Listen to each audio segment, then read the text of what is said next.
Hello friends, welcome back to Reena's kitchen.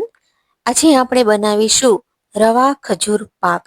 ખજૂર પાક તો બધા જુદી જુદી રીતે બનાવતા જ હોય છે, પણ આજે આપણે નવી ટ્રીક અને નવી જ ટિપ્સ સાથે બનાવીશું રવા ખજૂર પાક. આ ખજૂર પાક એકદમ સરસ ચોસલા પડશે અને એકદમ માઉથ પેલ્ટિંગ ખજૂર પાક હશે, પણ સરસ ચોસલા પડશે અને જોતા જ ખાવાનું મન થઈ જાય એવો બનશે. ચાલો રેસીપી જોઈ લઈએ. મારી ચેનલને બેલ આઇકન પ્રેસ કરી સબસ્ક્રાઇબ કરી દેજો નવી રેસીપી જોવા માટે.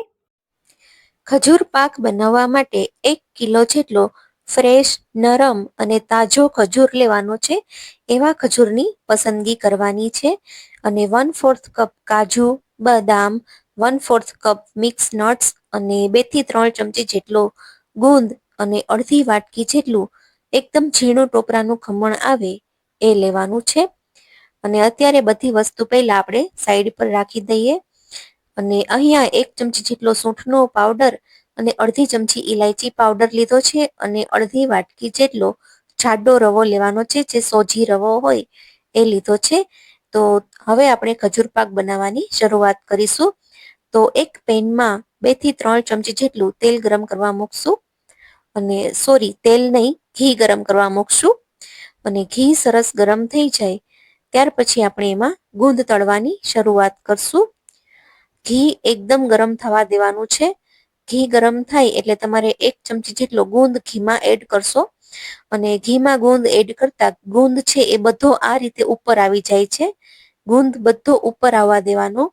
ઘીની ઉપર ગુંદ તરે ત્યાર પછી તમારે ગુંદને ફેરવવાનો છે અને ફેરવતા જઈ અને ગુંદને તળી લેવાનો છે. ગુંદને ફેરવવાની ઉતાવળ ના કરવાની, નતર ગુંદ છે અંદરથી કાચો રહે છે અને દાંતમાં ચોટે છે. તો ગુંદ તળવામાં પણ ખાસ ધ્યાન રાખવાનું. આ ટિપ્સની નોંધ લેશો. ગુંદ બધો જ ઉપર આવી જાય ત્યાર પછી ગુંદને તળવાની શરૂઆત કરવાની છે. તો આ રીતે આપણે બધો જ ગુંદ તળી લેશું. ગુંદ છે એ હાડકા માટે ખૂબ જ બેનિફિશિયલ છે. તો ખજૂર પાકમાં પણ જો ગુંદ ઉમેરીએ તો ખજૂર પાકમાં ખૂબ જ સરસ સ્વાદ આવી જાય છે. અને ગુંદના લીધે એકદમ સરસ ચોસલા પડે છે. અને એટલે ગુંદ છે એ તમારે જરૂરથી એડ કરવો. અને જો તમને ના ભાવતો હોય તો તમે ગુંદ સ્કીપ પણ કરી શકો છો. તો બધો જ ગુંદ તળી લીધો છે અને ગેસની ફ્લેમ બંધ કરી દેવાની. એટલે ઘી છે એ થોડું ઠંડુ થઈ જાય, કેમ કે ગુંદ તળ્યો હતો એટલે ઘી વધારે ગરમ છે. તો વધારે ગરમ ઘી છે થોડુંક ઠંડુ થાય ત્યાર પછી આપણે ખજૂર એમાં શેકવાનો છે. તો અહીંયા આપણે ગુંદને થોડો થોડો ક્રશ કરી લેવાનો છે. મિક્સરમાં ક્રશ નથી કરવાનો. આ રીતે વાટકીની મદદથી થોડોક અધકચરા જેવો ક્રશ કરી લેશું. એકદમ સરસ. તો આ રીતે અધકચરો ગુંદ ક્રશ થઈ ગયો છે. તો હવે આપણે ઘી થોડું ઠંડુ થઈ ગયું છે અને ગેસની ફ્લેમ ચાલુ કરી દઈએ અને ગેસની ફ્લેમ સ્લો રાખવાની છે. અને અહીંયા ફરી 2 થી 3 ચમચી જેટલું ઘી મૂકવાનું છે. ઘી મૂકી અને આપણે અડધી વાટકી રવો લીધો હતો એ ઘીમાં એડ કરી દઈશું. અને રવાને આપણે 5 મિનિટ માટે શેકવાનો છે. ગેસની ફ્લેમ સ્લો ટુ મીડિયમ રાખવાની છે. રવાનો કલર ચેન્જ થઈ જાય અને રવાની એકદમ સરસ સુગંધ આવવા માંડે ત્યાં સુધી રવાને શેકવાનો છે. રવાનો કલર સેજ ગોલ્ડન કલરનો થાય ત્યાં સુધી શેકવાનો છે. એટલે રવામાં રહેલી બધી જ કચાશ દૂર થઈ જશે. તો આ રીતનો કલર આવી જવો જોઈએ. તો રવો શેકાઈ ગયો છે. તો હવે આપણે જે તૈયાર કરેલા નટ્સ છે એ ઉમેરી દેવાના છે અને રવામાં 1 મિનિટ માટે નટ્સને આપણે રોસ્ટ કરી લેશું, જેથી નટ્સનો એકદમ સરસ નટી સ્વાદ આ ખજૂર પાકમાં ખૂબ જ સરસ લાગશે. હવે આપણે 1 મિનિટ પછી આપણે જે ખજૂર તૈયાર કરેલો છે એ ખજૂરમાંથી બી કાઢી લીધા હતા. એટલે બી કાઢેલો ખજૂર છે એ 1 કિલો ખજૂર આપણે એડ કરી દેવાનો છે. અને ખજૂર એડ કર્યા પછી 5 મિનિટ માટે કોન્સ્ટન્ટ ચલાવતા જવાનું છે. અને ખજૂરને આપણે શેકી લેવાનો છે. આ રીતે કન્ટિન્યુઅસ ચલાવતા જ જવાનું છે 5 મિનિટ માટે. એટલે ખજૂર એકદમ સરસ ઘી સાથે મેશ થઈ જશે અને એકદમ આ ખજૂર છે એ ડફ ફોર્મમાં આવી જશે. અને ખજૂરને શેકાવાની અરોમા ખૂબ જ સરસ આવી જતી હોય છે. તો આ રીતે ખજૂર 5 મિનિટ માટે કોન્સ્ટન્ટ ચલાવતા જઈ અને શેકી લેશું. 5 મિનિટ પછી તમે જોઈ શકો છો કે ખજૂર બધો જ મેલ્ટ થઈ ગયો છે અને ડફ ફોર્મમાં આવી ગયો છે. તો આ રીતે આ ફોર્મમાં ખજૂર આવી જાય એટલે ખજૂર આપણો પ્રોપર શેકાઈ ગયો છે. તો આ વાતનું ખાસ ધ્યાન રાખવું. ખજૂરને શેકાતા 5 મિનિટ જેવો સમય લાગ્યો.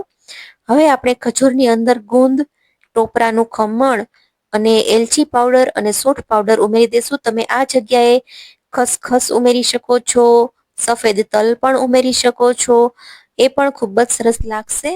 અને જો તમને વધારે ગળ્યું પસંદ આવતું હોય તો તમે થોડો દળેલી સાકરનો ભૂકો પણ એડ કરી શકો છો, પણ ખજૂર પાકમાં સાકરનો યુઝ ના કરીએ તો પણ ચાલે, એમનેમ જ આ ખજૂર પાક ગળ્યો બનતો હોય છે. હવે 1 ચમચી ઘી શાઇનિંગ માટે ઉમેરવાનું છે. ઘી એડ કરી અને ખજૂર પાકને સરસ મિક્સ કરી લેશું. તો એકદમ સરસ ચોસલા પડે એવો ખજૂર પાક બની અને તૈયાર છે. તો ગેસની ફ્લેમ બંધ કરી અને ખજૂર પાકને આપણે થાળીમાં ઢાળશું.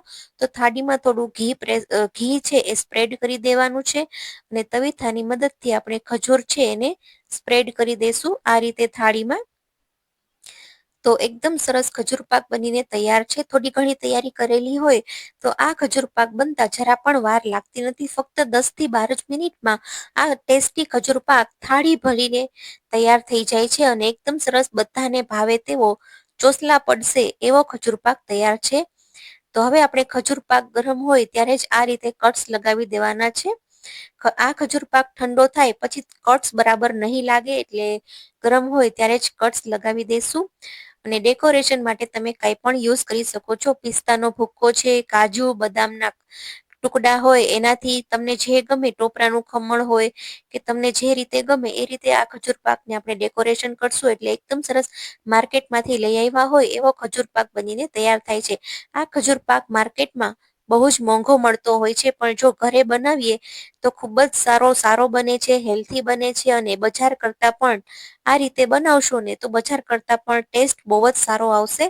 તો ફ્રેન્ડ્સ, આજની આ સરળ, ટેસ્ટી અને હેલ્ધી રેસીપી સારી લાગી હોય તો મારી યુટ્યુબ ચેનલ રીનાસ કિચનને સબસ્ક્રાઇબ કરી દેજો. Thank you for watching.